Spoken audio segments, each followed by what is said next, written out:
Welcome to another episode of the LZ Sports Show.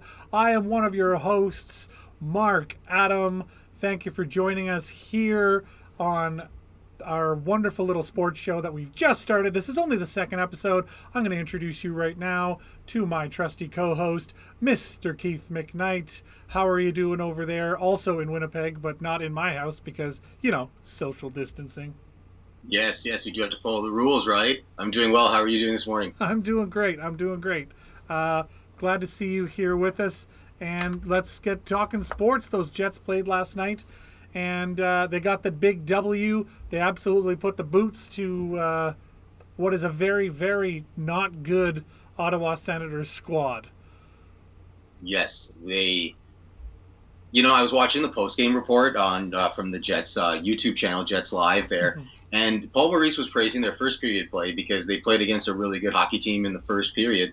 But they really started to fall apart in the second, and you saw that in the third. I mean, like you said, they really put the boot on this team, and you saw that type of play in the third. And they never really looked back in the game. And one thing that you continue to say about this team, that these lines are not chasing the game at all, and we didn't see that at all with the Winnipeg Jets yesterday, regardless of how predominantly well the Ottawa Senators did play in the first period.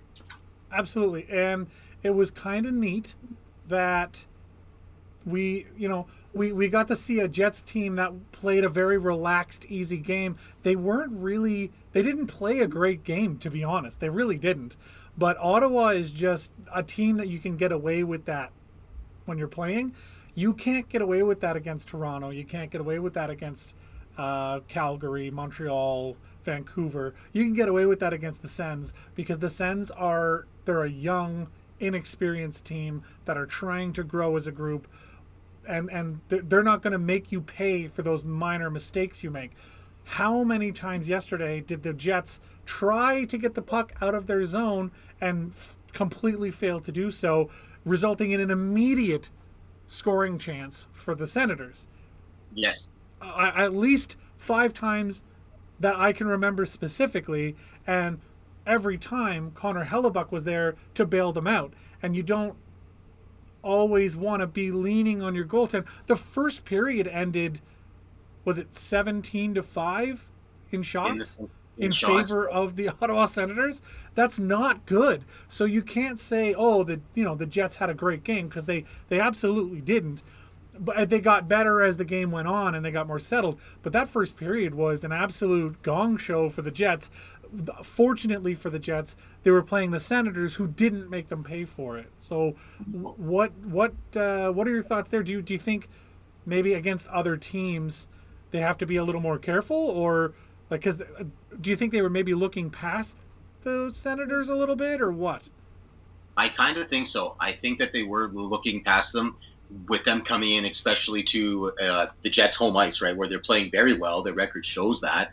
So I think the Jets thought that they could maybe not take them as seriously, and then you saw that in the second and third period, where I like what you said there, where they put the boot on these guys, and then they just started to really play Winnipeg Jets hockey that the fans are used to seeing, that head coach Paul Maurice likes to see. And just to quote you on that, 24-10 in the sense of shots for Ottawa on halfway through the second period. So Ottawa was really getting their shots, and the goaltender for Ottawa didn't face a lot from the Jets, but the Jets were what's the word I'm looking for? They were able to execute very well and get a high percentage of those shots to go in, because the final score was 5-1. 5-1, yeah, exactly. Yeah, and Matt Murray can't be blamed for any of the goals that he allowed in the first 2 periods. There were some really nice tips and great movement and some awkward bounces. Like, what are you going to do as a goalie? They pulled him in the third as a precaution, and they put in Hogland. Is that how you pronounce that? Hogland? Anyway, they put Hogland in, and he really needed some redemption after the game that he had against the Oilers there. He had a real bad game. And so he steps in the third period looking to redeem himself, and then not so much. Second shot, Matt Perreault goes roof daddy on him, and, that's got to shake the confidence. Oh, for sure. I know this. I know we talk Winnipeg sports, but man, can we talk about the Senators for a second? Oh yeah. What do they need to do this year to avoid getting blown out in every single game that they play? They've got 2 wins on the year, and they are really struggling for any sense of identity or momentum. What can they do? Is there anything that you think they can do? I think that there's one thing, and I feel very strongly about it, and it's probably a little bit far fetched because I was watching the Ottawa Senators development camp one year with this young man by the name of Eddie Traumax, and I believe he might be from the European country of Slovenia. And then he came over and he played hockey at the University of Maine. He was one of their draft picks, I believe, in 2017 or 2018. And I think it's time they might have to bring this young man in. Statistically, I don't know how well he performed in his preseason, but I know that he had a good development camp when they brought him into that. He had a very great collegiate career, and I think that he might help be able to inject a little bit more youth into the team. And I think that's what they might need. And youth is something that they have in spades, isn't it? Like all their best players are under the age of 24. So I like where you're going with like adding that other skill factor, but I think, and to play devil's advocate to your point, would adding another young player who would probably be better for himself and the club in the long run, getting that development first, wouldn't that be better than having him play in the NHL where he could potentially get hurt? He's playing against a much stronger opponent where he's not maybe not ready for it. I'm just playing devil's advocate. I like your idea of bringing in some young talent that they already have in the bag, but yes, they've done that. They have Tim Stützle, who is an amazing player and made a lot of things happen yesterday. They couldn't get on the board there, but does that change things when you look at like they're adding that kind of skill but not getting the results? The results, it's almost like they're putting in all this maximum effort to get these maximum results, and it's just these minimal results as it's seeing. I know what you're saying because I remember seeing the analysts on the game yesterday. They brought that up, how young they really are. And I know that they might need a little bit more veteran experience. I don't know. I just have a lot of faith in Eddie Traumax. If, just for the viewers, I just want everybody to know his name. If you're a Sens fan out there, keep him on your radar. I think he's being a little bit overlooked. If all these other young guys are getting the chances too, I just think that, so they say life's not fair sometimes, but I just think that, he should get a shot too, especially this season with the way that they're playing. It might not be a bad thing. Give him a couple games and see how he pans out. That's fair. I'm not going to argue against that, I guess. I really think for his development and the teams as a whole in the long run, letting him develop, because if he's not in the lineup now, you have to think that they've thought through leaving him off the roster at this time. Yes. For future use. So Tim Stützle is a guy who also I think needs a little more development, but he's a big, very strong guy who can play in the NHL. He has that kind of skill. But even still, they're not using him the way that eventually I think they're going to want to. Yes. I think eventually he's probably going to be moved to the middle. He's got that like strong inside kind of power to him, and he moves well. He sees the ice well, very well. But I think even he's being underused. But I think that again is on purpose. So the Sens have been bad for a very long time, and I think they're not in a hurry to rush their players. Well, I see where you're going with that too, because it's only a 56-game season. So, why not? I know where you're going with that. Yeah. I see where you're going with that. So maybe not, give them the run that, like you said, could potentially give them the injury. It's really confusing about what they would want to do, because I don't think they can't enjoy all this losing. Like, I know you want to develop. I know that you want, to train your guys and, learn the game, but they're losing a lot. And it's not like it was unpredictable. Actually, I can't remember. It was during the World Juniors. I don't remember if it was Gord Miller or Ray Ferraro that said, because Canada was blowing Germany out of the water in a game, and somebody was saying, and Tim Stützle, an amazing hockey player, this, that, and the other thing, but he's got to get used to these kind of games if he's going to go play in Ottawa. And I just thought, ooh, that's a scathing indictment of the Ottawa Senators, however accurate it is. And I remember laughing out loud at the absurdity of that statement, and then thinking like, maybe that's not so absurd. They are going to lose a lot of games this year, and by wider margins than most. Like 5-1 in the NHL is a lot like a 10-1 win in the World Juniors. There's, because your team is supposed to be on par. It's not like you're some developing country that's trying really hard to play a sport that, you only have so many millions of people in your country to draw from. It's not the same. This is the NHL. You're an NHL club paying NHL players to play an NHL level game, and you're just not getting that from them, and haven't for a decade. The Senators have been bad for a very long time, and they need to do something. But anyway, we're not a Senators podcast or vidcast or show or anything like that. So let's move back to the Jets. The Jets had some brilliance show up last night. I mean, Forbort getting that blast, that was great. He's got a good shot going. He's got some great pressure. Pionk played really well. I thought the whole defensive core. I was nice to see Poolman back and healthy. Who do you think really stood out for the Jets last night? I'm gonna say DeMello, because he had a good rebounding. I think he did, and I think you could see it in his face too, that he was just happy that okay, my confidence is a little bit back here. The guys are they're with me here, they're supporting me, and no one's giving him giving him the grind here. Okay, buddy, what's going on? They're right behind their teammates, right? And it showed, and he felt a little bit more comfortable. I felt yesterday in his exposure to the game, and like I said, you could kind of see that in his face, and it's nice to see them, keep it light, right? Absolutely, and Mason Appleton, that guy is all over the ice. I thought, for me, he was the standout. For example, that very first goal they scored, 8 seconds in to the second period, he recognizes what's going on. Matt Murray misplays the puck, and Mason Appleton essentially makes him pay. Absolutely beautiful shot from Stastny, though. That was perfectly placed. Got the goalie sliding the wrong way and going across the net the other way with the puck. Very smart. But he would never have had that opportunity were it not for Mason Appleton with his hustle. He made it to the corner in a hurry. There was no chance for the defenseman to beat him to the puck. He was on it.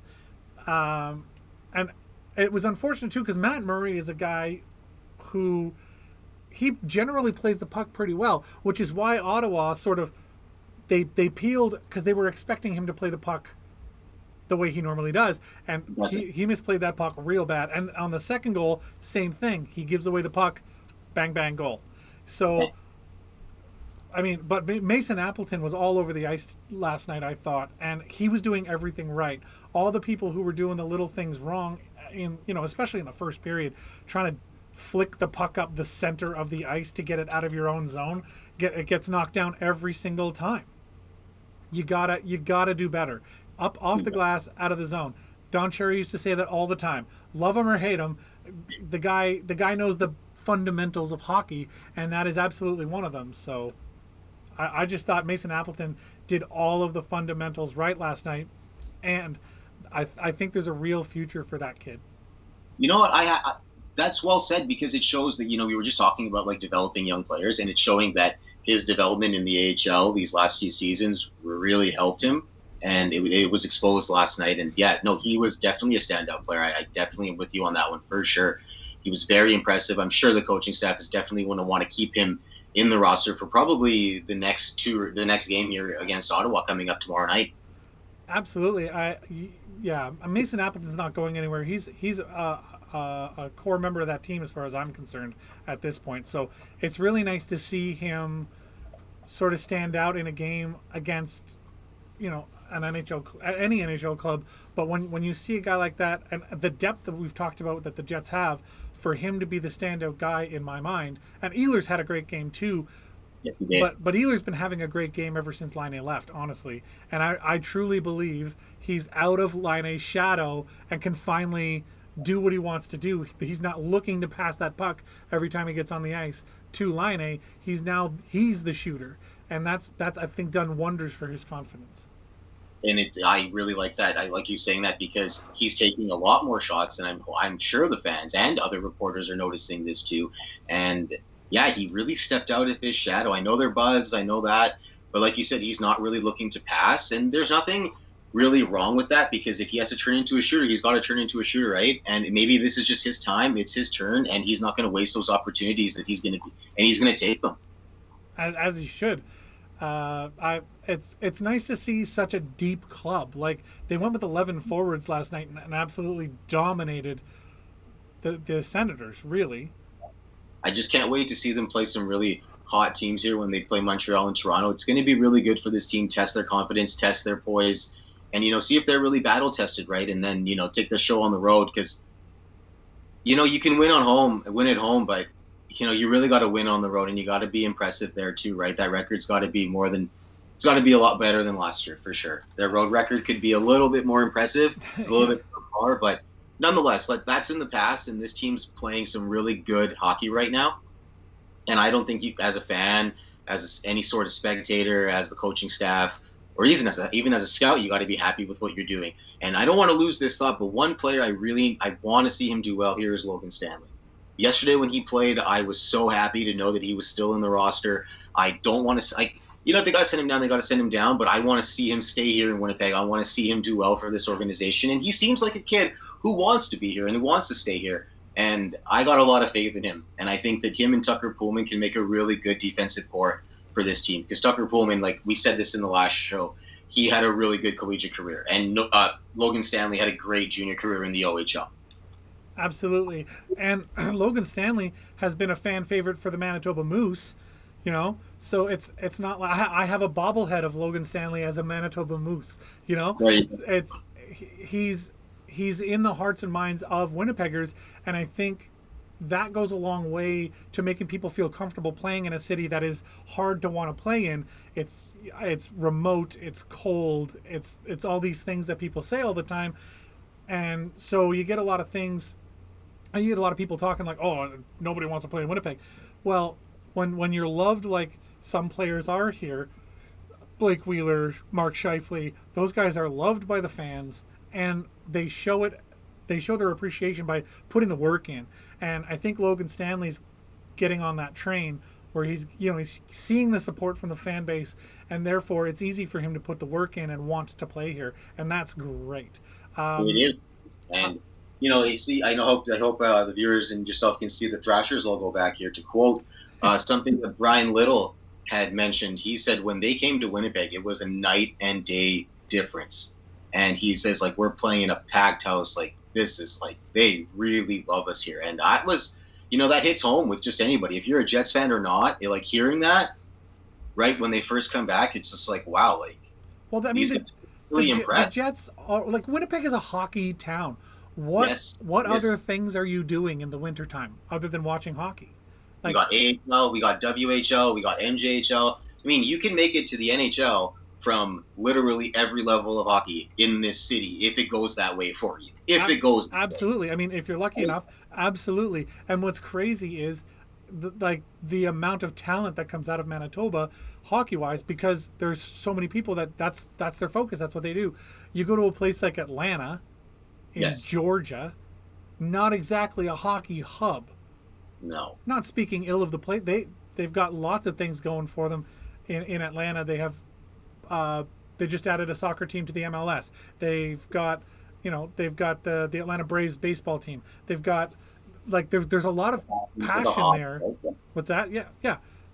They've got a lot of passion in Atlanta, and like you said, the Falcons or whatever. But it's just, hockey is a hard sport to break into a new market, and that market hasn't really been primed with a ton of hockey like Winnipeg. Winnipeg's sole existence essentially is, it's a hub city for the railway and the NHL Jets. Like, that's sort of the two things that Winnipeg is focused on, and so moving to Winnipeg made such a bigger deal. And these guys love playing here, and it shows. Like, you quoted not quoted, but you say that it's hard to find a guy like Mark Scheifele, who wants to be here, who wants to play here. Like, you have no problems with anything when it comes to contract negotiations with him because he wants to stay here. He has no interest in leaving. Like, he's a dedicated guy to this city, and he's a dedicated guy to this franchise, and it shows. Like, every year, one thing that when he was coming out of juniors, oh, did Shifley make the team? Did Shifley make the team? Did Shifley make the team? You heard that buzz around the city. Well, So I didn't because I. yeah, because he came here a couple of years later. Yeah, Exactly. I showed up Yeah. in 2014. So, Backtrack on your hockey market in Atlanta. The Jets just came off of a a bunch of games against the Flames, and that's the first team that Atlanta lost. In their market. So because Calgary Flames were originally the Atlanta Flames. And, good point. Good point. so, That's you know what? It didn't even occur to me, but that's true. So Atlanta's had a couple of goes at NHL franchises that have just not gone. So you have to think that they're probably pretty much done trying to get hockey to work in Atlanta. But let's move back to moving forward because yes. the Jets play the Flames the Senators again tomorrow night, as you mentioned, and then they head off to play the Canucks, I believe, is the next team they have to play. Yeah. Fairly certain. But or is it the Oilers? Doesn't matter. The point is, Let's focus on Saturday's game. Exactly. well, the Senators game is next, and I think they really need to play better than they did last night in the next game. And I know that they beat the crap out of the Senators, but it's still, again, it's just the Senators. And if they hope to get ready for the harder teams that are coming, they have yet to play Montreal, by the way, who are a very hot team in the NHL right now. Well, I can't wait you for say that. hot. They lost the last couple of games, but they came out of the gate very, very strong. They're a team that is very hungry and very good, and you're not going to be able to play and make the mistakes that the Jets did last night against a team like the Habs or the Canucks. And I really think right? They can't make those mistakes against those teams. they just can't. They can't. If you flick out the puck lazily and it gets knocked down at the blue line, it isn't a straight shot at the goal. It's going to turn into a scoring opportunity that's a lot more dangerous and a lot harder for Connor Hellebuck to deal with. It isn't going to be a straight shot that from the point or from the slot that Hellebuck can sort of keep. It's going to be a passing play all of a sudden around you with these other teams. You make a mistake like that, and you're playing the Oilers. Leon Draisaitl and Connor McDavid are going to make you pay for those lazy flip out mistakes. So it'll be nice to see them play a little harder, a little better, a little more urgency tomorrow, just to make sure that when they go to play the next game, they're playing at that level. You don't want to see a team play down to the opponent's level when they're a worse team. It happens all the time in sports. Yeah, and it showed that for the first period, and these Jets really had a more impressive second and third, and they can't make those mistakes because these teams are going to jump on them, like you said. If Leon Draisaitl and Connor McDavid are going to make you pay for that, what do you think Tyler Toffoli and Brendan Gallagher are going to do to you? What do you think Austin Matthews and John Tavares are going to do to you? Right? Those are household names here that these guys have to be worried about. No disrespect to the Jets, we know they were a great hockey team. Okay, we're not trying to talk down on the Jets at all, right? But they really need to get tomorrow's game. They need to take it a little bit more seriously, I think, coming out. They can't wait. They have to get on this team right away.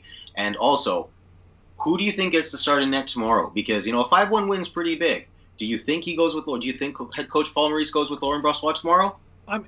I would, but I don't think Maurice will. Where you got the day off, you got a day to rest. You almost have to go with Hellebuck because he's your number one guy. I would play Brossoit because the team has as much confidence in him as they do in Hellebuck, and I think that would be great for him to get a game in against. And I'm sorry for Sens fans out there, but against what is the weakest team in the entire NHL. Right now, yeah. You have to think that that would be a great opportunity to play your backup in a game that normally he wouldn't get to play in. I know you want to play your number one guy as much as you can and rest him when you have to, but because especially this year every game counts. But Brossoit is, I would say, as good as Hellebuck, to be honest. they have a lot of faith in both of them, and rightfully so.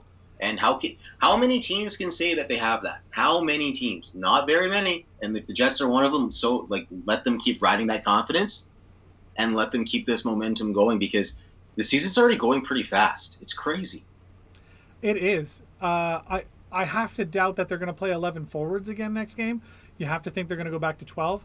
And what did you think about the 11 forwards and 7 defensemen? What did you think about Maurice doing that? Like what? I think it mixed a little bit. I think it took a little pressure off the blue line, right? Because then you got to just see who worked out more better. Because as cliche as it sounds, they always say offense sells the tickets, defense wins the championship. So if he works with lesser of a decor and just more forwards, because they know that they have guys that can just skate up the ice and go all night for sure. They know that they have guys that do that. Like you said, they have spades of that.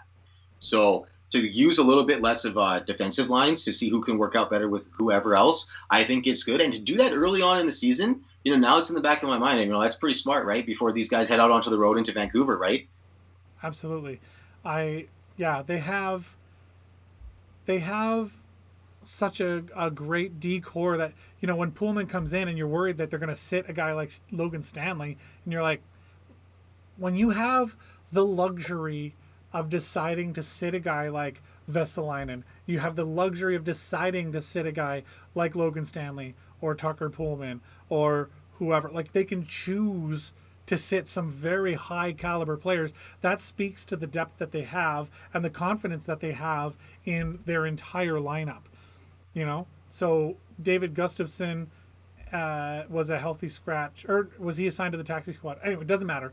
They decided not to play him, and it would be nice to see Jansen Harkins back because he's injured. He's on the IR now, so it'd be nice to have him back. But you're not hurting without him. And No. you know what I mean? You have the No luxury. disrespect to these players either. There's just a lot of competition on this team, and rightfully so. I think the Jets have, they've waited their turn. They've done all they've done the draft develop every year, and I think that the city and the Jets, the confidence that they took into when they played Vegas in the conference finals, that's the type of hockey that I know it's a couple years ago, and we may have to move past that, but that's the kind of hockey that they obviously want to bring back here. And I think this year they have the quality to do it. They'll be tested against Vancouver they'll be tested in Vancouver, yes, on the road. They'll obviously be tested against Montreal and Toronto because just record-wise, that's what it shows. And the Jets aren't going to back down. It shows. They have nobody who's scared to go up against any of these players in the league. And I have a lot of faith in them, and I think that they're going to do well in Vancouver and probably take more than 2 games. I think in this one. I'm hopeful. You have to think it's an automatic win tomorrow. I just really hope that the Jets don't approach it as such. And Paul Maurice doesn't want them to, but that doesn't mean that the players aren't going to take that on themselves and say, listen, it's an automatic win. Go for a skate. Have a lazy night. You never want to see that, but every once in a while, in such a busy schedule, that's going to happen. So yes. Yeah, it really will. We always talk about it. It's going to be quick this year with the less games, and it's going to be way more condensed. And we're always talking about how they're seeing the same opponents.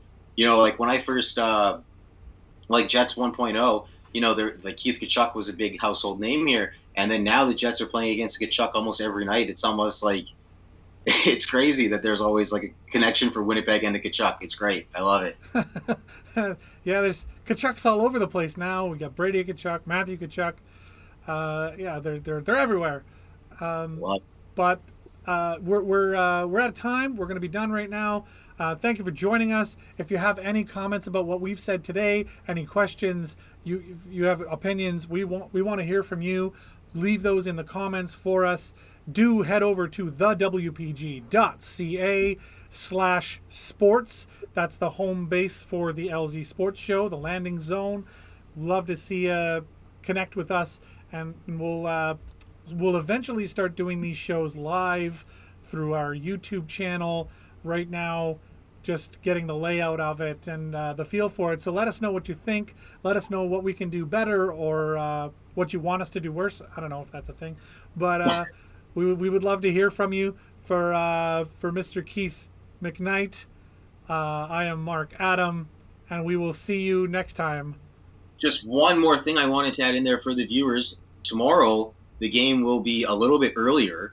I believe it's a matinee game, and we have decided that we're going to be shooting this a little bit earlier. So maybe tomorrow you can tune in for the after the post game for the landing zone featuring the Jets. Hopefully, it's a win against the Sens.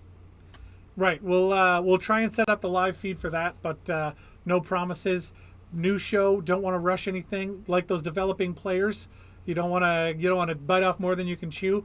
But we're really enjoying doing this and talking sports, and we're just loving that sports are back. We will be eventually talking Bombers, Valor FC, and the rest when those become a little more relevant. But right now it's Jets season, so go Jets, go, and we'll see you next time. Thank you for joining us. Thanks for watching.